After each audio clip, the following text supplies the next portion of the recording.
So we saved the best for last. We have a special lecture that we'll go directly into that will be given by Carver Mead from Caltech.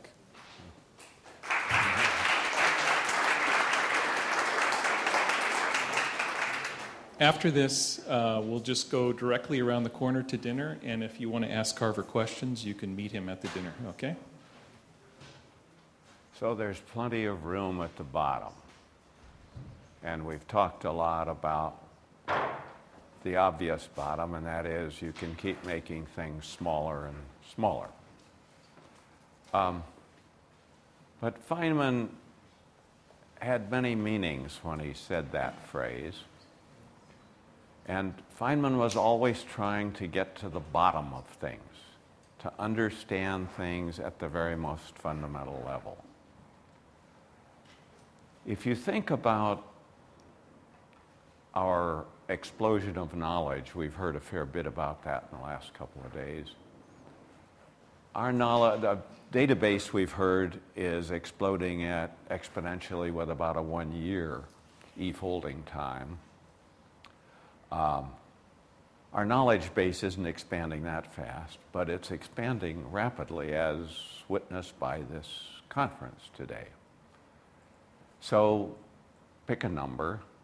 I'd say our knowledge base is expanding by a factor of 2 or E or something every, let's say between 5 and 10 years. Pick your own number, doesn't matter.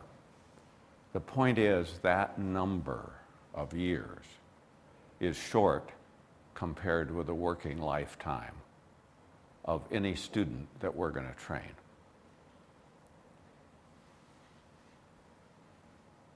Dick's most famous saying to me wasn't ever spoken at either yesterday's meeting or today. He said, "The real glory of science is that we can find a way of thinking such that the law is evident." Not that we can invent fancier chicken tracks and write more pages of them, but that we can find a way of thinking such that the law is evident. If you look at the last 100 years, we've done what we're doing now. We find something that works and get on with it. The result is something that resembles the Tower of Babel, really. We all took the courses. We all learned how to write the chicken tracks.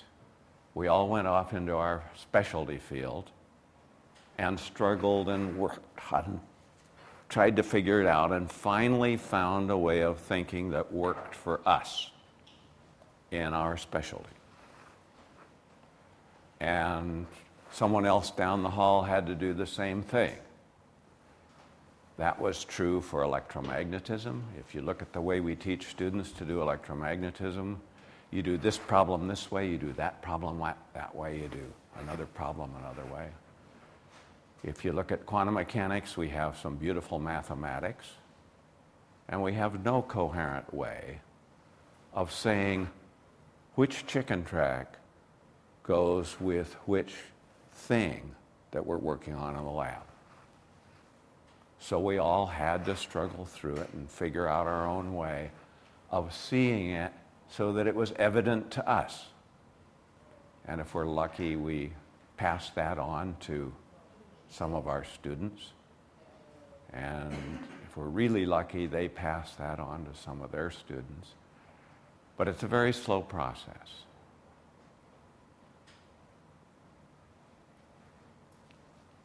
There were a lot of missteps. There always are when you're hacking through the first time and trying to figure it out. Einstein, bless his heart,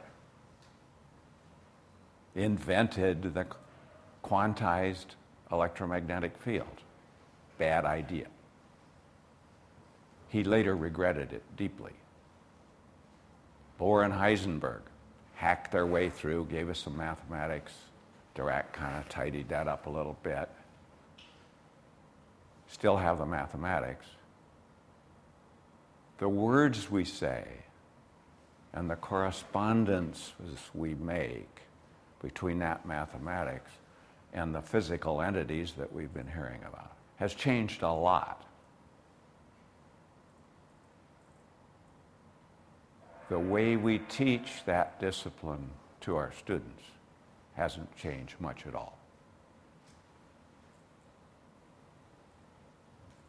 So what are we going to do? We can't keep just making more special cases. That isn't an education anymore.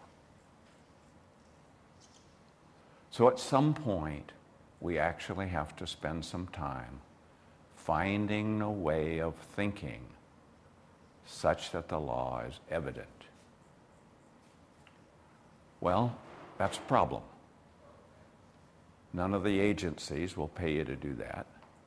None of the universities will give you tenure for doing that, or even get you promoted to associate professor. If you're a grad student, nobody will even give you a job if you've been worried about such things. So, as Feynman said in his famous quote, nobody understands quantum mechanics. Don't go there, don't even try, or you'll go down the drain and nobody's ever got back. What's less known is that toward the end of his life, I was teaching the physics of computation course in partnership with Dick, and we had lots of discussions. After he had done the Feynman lectures 50 years ago, he was very dissatisfied with the E&M thing. He had basically followed Purcell's book, but he felt there was a simpler, deeper way to do electromagnetism. He never got to do that. So after his death, I spent more time thinking about it, and in the end, concluded that there's no way to make classical electromagnetism.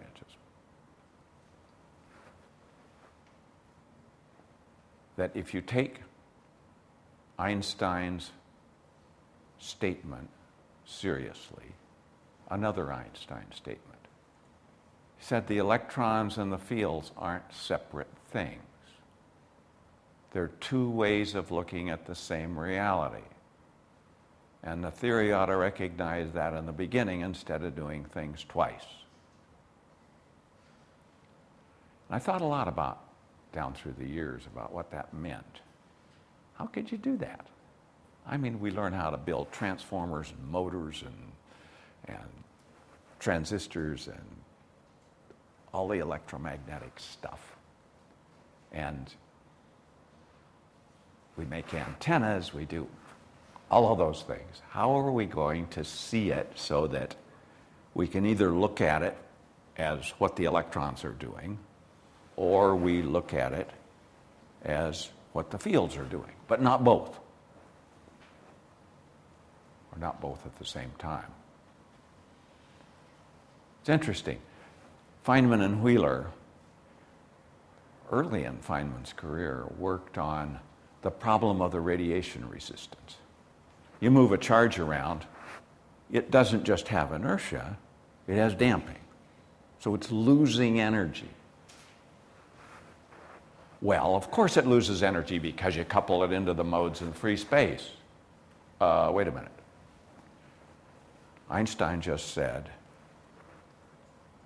you can look at it from the point of view of the electrons or the point of view of the fields, but you don't take it from the electron and put it in the field and forget it. That doesn't work. That doesn't work in a world where there's coherent matter. The electrons are working coherently. So what do?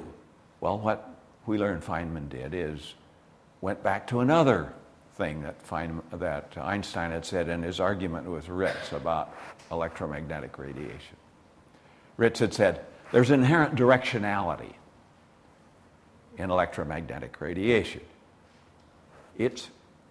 When it's out here, it's retarded in time from when it got emitted. And Einstein said, no, there's no arrow of time at the fundamental level of electromagnetism. What do you do then? Well, what Einstein said was, the real solution isn't the retarded wave. It's a half retarded wave going this way and a half advanced wave coming that way. Wheeler and Feynman worked that out. And it turns out when you're done, it looks like the energy went from here up to there at a retarded time. But it was half a retarded wave going this way and half an advanced wave coming back this way. If you work that out for a couple of atoms, you make a picture of what a photon is. And this was worked down through the years by John Kramer and others. And so what it looks like is I have an atom here in an excited state. I have an atom up here in the ground state. And now you mix a little bit of the ground state in with the excited state here, and you mix a little bit of the excited state in with the ground state here. And if the phases are just exactly right, so that they're coupled on the light cone, then they start oscillating in phase. And by in phase, I mean relative to the light cone.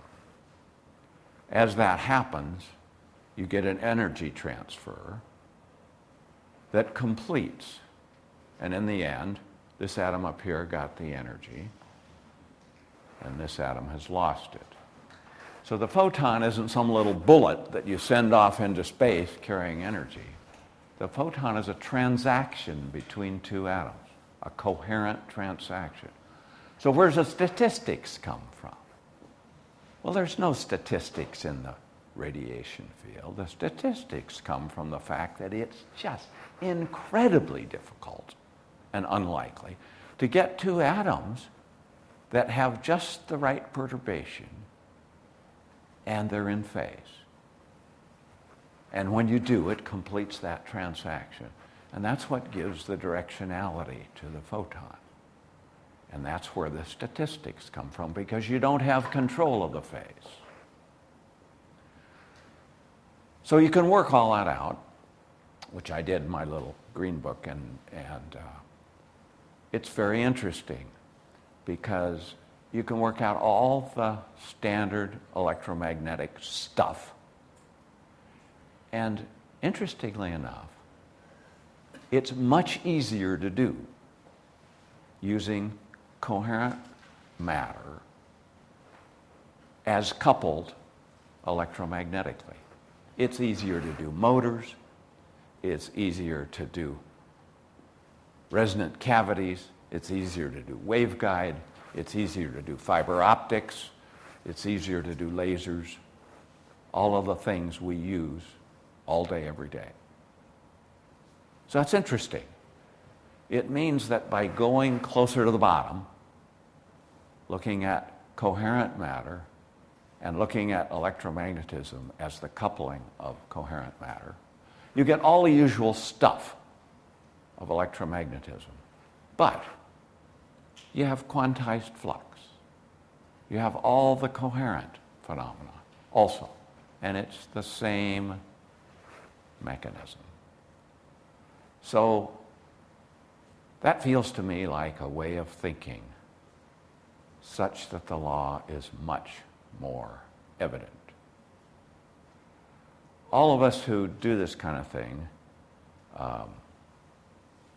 have a different way of looking at things. And it's a good thing, because many problems you can see from several different angles, and you get different insights looking at it in different angles. More recently, I've been looking at gravitational coupling of coherent systems. And it turns out you can do the same kind of thing with that.